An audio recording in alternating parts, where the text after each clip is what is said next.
Salut la gang, j'espère que vous allez bien. Ce soir, je fais ma recette, délicieuse recette BG avec vous de croquettes, de quinoa, tofu et kale. Excusez la fan, j'ai mon petit ninja à côté qui est en train de faire des frites de céleri rave. Alors vous allez voir, c'est vraiment simple. Sincèrement, j'ai essayé vraiment beaucoup de recettes BG. Beaucoup. Puis j'en ai pas trouvé des vraiment délicieuses. Il y en a des bonnes, il y en a d'excellentes. Celle-là, c'en est une excellente. Alors notez-la bien, elle est vraiment simple en plus. Donc ça vous prend pour commencer un pack de feta, fromage feta, léger, réduit en sodium. Donc on va simplement venir l'émietter en petits morceaux dans notre plat. Vous allez voir, c'est bon. Ça va chercher le sel du feta. Le fromage, il va fondre aussi parce qu'on va les faire rôtir au four. Donc le fromage fond, ça se défait, c'est tendre, moelleux. Et puis on peut les manger ensuite, même froides, dans une salade, dans un pokéball. C'est vraiment bon. Donc on va aller chercher notre source de protéines dans le fromage, puis aussi dans le tofu. Donc on a une super belle source de protéines. On se rappelle que la protéine est essentielle à chaque fois qu'on mange. Elle vient augmenter la satiété, elle est plus longue à digérer. Elle vient aussi nourrir notre masse musculaire. Super important. Pourquoi? Parce que quand on est assis sur notre chaise et qu'on ne fait rien, c'est notre masse musculaire qui dépense nos calories.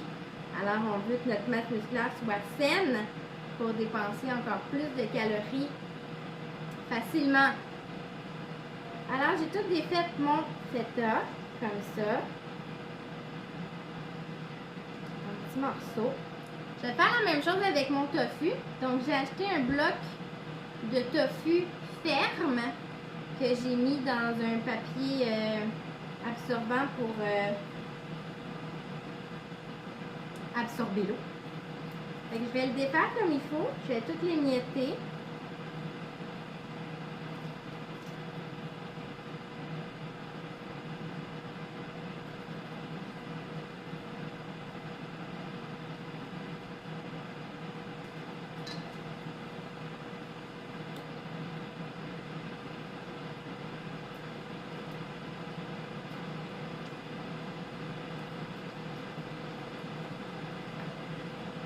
Vous pourriez le passer au robot mélangeur si vous voulez que ce soit plus rapide.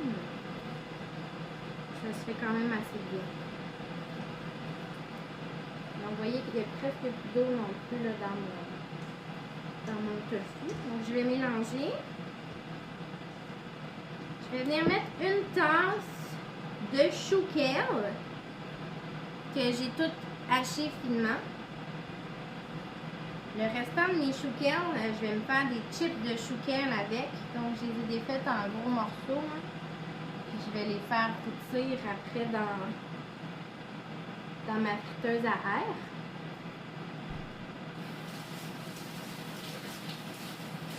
OK? Donc là, j'ai une belle source de fer, de vitamines, de minéraux dans mon chou. Je vais venir ajouter mon quinoa que j'ai fait cuire préalablement. Donc, le quinoa, c'est super simple. Une tasse de quinoa, 2 tasses d'eau. Vous faites bouillir ça à gros bouillon. Puis, vous attendez 10-15 minutes, le temps qu'il n'y ait plus d'eau et que votre quinoa soit tendre.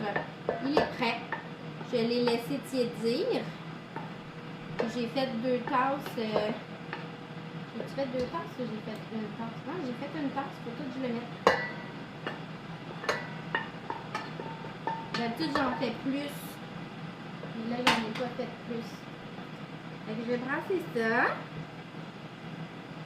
Donc, dans le quinoa, on va retrouver, oui, des protéines, oui, des fibres, mais on va surtout retrouver des glucides complexes. Donc, dans l'assiette, ça va être la source de calories la plus élevée, ça va être le quinoa. Mais c'est une source de glucides complexes qui est vraiment bonne pour la santé. Elle s'assimile vraiment bien. Et elle se transforme en sucre vraiment plus lentement qu'un glucide simple. Donc, je vais ajouter de l'ail.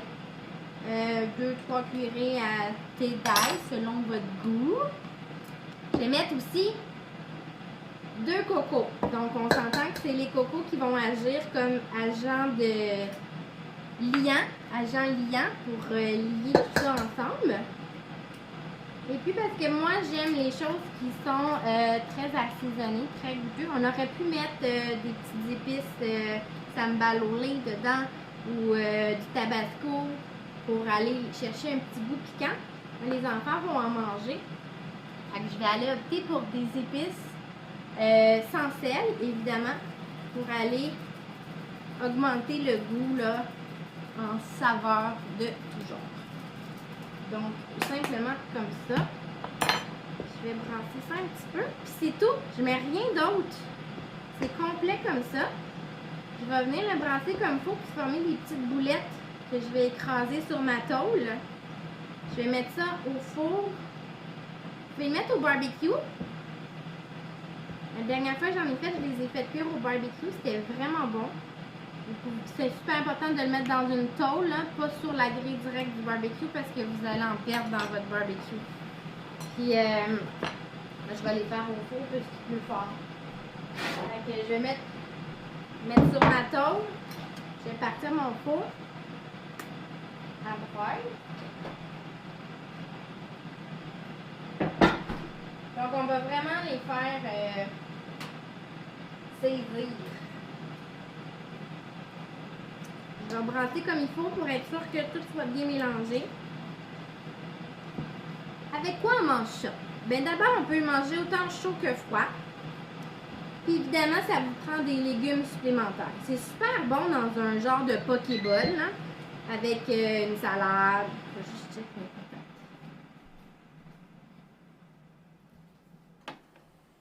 patates. Parfait.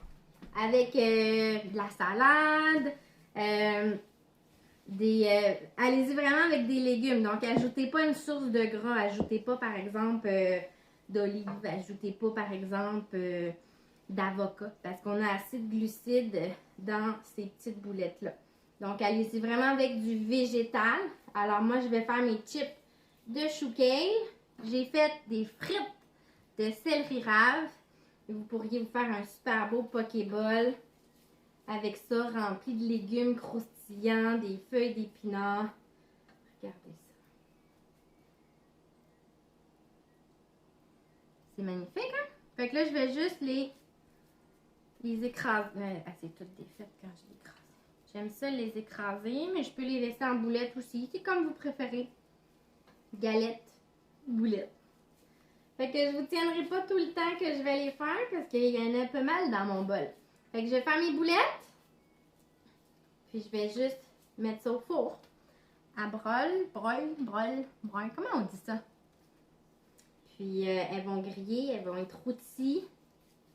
Puis elles vont être fondantes à l'intérieur. Et puis, voilà, c'est tout. Fait que je me lave les mains. Puis je termine ça. Ciao! Redonnez-moi-en les nouvelles.